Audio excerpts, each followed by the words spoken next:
It's no secret that the Canadian Trucker Convoy has lovers of freedom and liberty cheering. It also has enemies of freedom afraid and aggressively lashing out.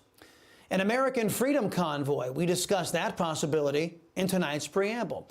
We brought this to you as breaking news last night. The Department of Homeland Security, run by a man who has facilitated the importation of millions of illegal aliens into the U.S. against the will of law-abiding Americans, DHS has issued a warning. They are warning that a legal protest might break out, advocating freedom and liberty.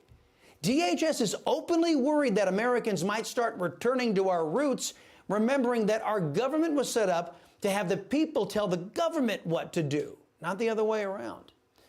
In contrast, I, your liberty-loving Latino, can't recall DHS ever issuing a warning to our people about any of the myriad BLM and Antifa riots that featured a push toward Marxism, that featured arson, looting, beatings, and killings. Let that sink in a minute.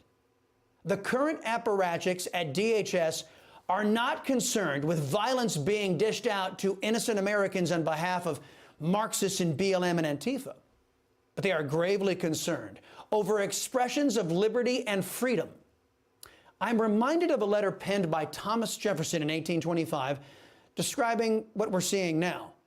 Jefferson wrote that some, quote, fear the people and wish to transfer all power to the higher classes of society. The former consider the people as the safest depository of power in the last resort.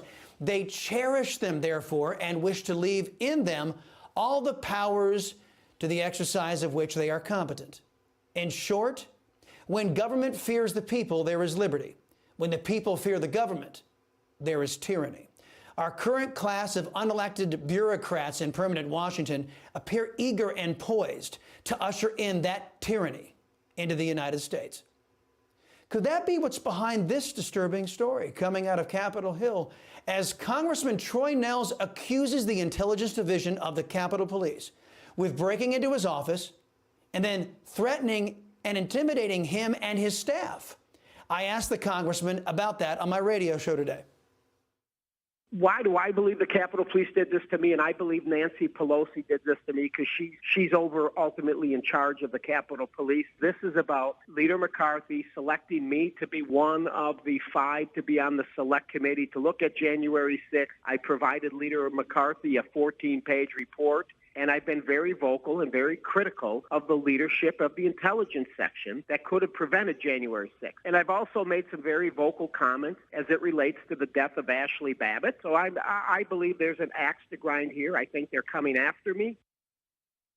I hope you can all understand the impact on our freedom and liberty if we accept any situation where unelected bureaucrats and thugs can threaten and intimidate and coerce those we send to Washington to do our will.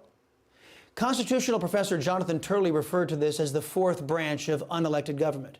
Their presence and rise threatens the meticulous balance of power achieved by our founding fathers when they drafted that Constitution. Now back to the freedom truckers.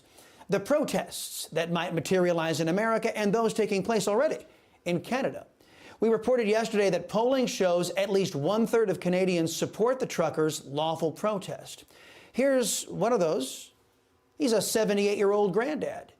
You can see Canadian authorities kind of roughing him up a bit, slapping the cuffs on him. Now, did he torch a church or a business? No. Did he throw objects through a storefront window? No. Did he loot a business or beat up a white guy? Nope.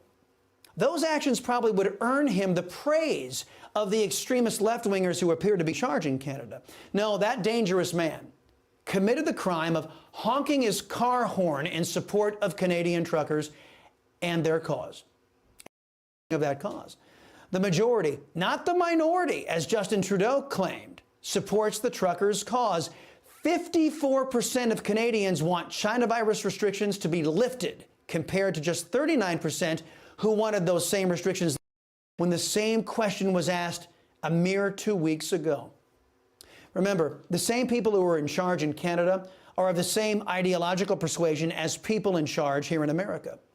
Could you and I have cuffs thrown on us if we so much as honk in support of an American Freedom Convoy? Well, Only if DHS or the Capitol Hill police are in charge. No, in all seriousness, no. Yeah, it could happen here. We need to be on the lookout for things like this. Remember when dishonest liars in the Lincoln Project tried to paint Glenn Youngkin's campaign as racist? This was a false flag operation. It isn't beneath those who wish to steal your rights, undermine your liberties, and usher in a police state in America. It isn't beneath some of those in government either. Permanent Washington is out of control. Our elected politicians have allowed our government to grow to such a massive degree that they have no ability to give the proper oversight to that government, oversight that our people deserve under our Constitution. Instead, guys like Christopher Wray and the Capitol Hill police are allowed to run wild with no checks on their power. America's government is too big, and it spends too much of our country's resources. And now our government is being used to deny our citizens the very rights our government was established to protect. We need the American Freedom Trucker Convoy to remind us of what we're in danger of losing. The debate of China virus mandates is a microcosm of a much larger problem and question. Who's in charge in these United States? Now, if you believe it is we, the people, then you'll support an American Freedom Trucker Convoy and work to replace the low-intellect individuals who currently run this government. Now, if you say it is government that is in charge in America, then you are part of the biggest threat to human liberty and freedom mankind has ever known. I shudder to think about our once proud nation with all of its current power under the control of people who think just like the SS, the Cheka, or the Ministry of State Security.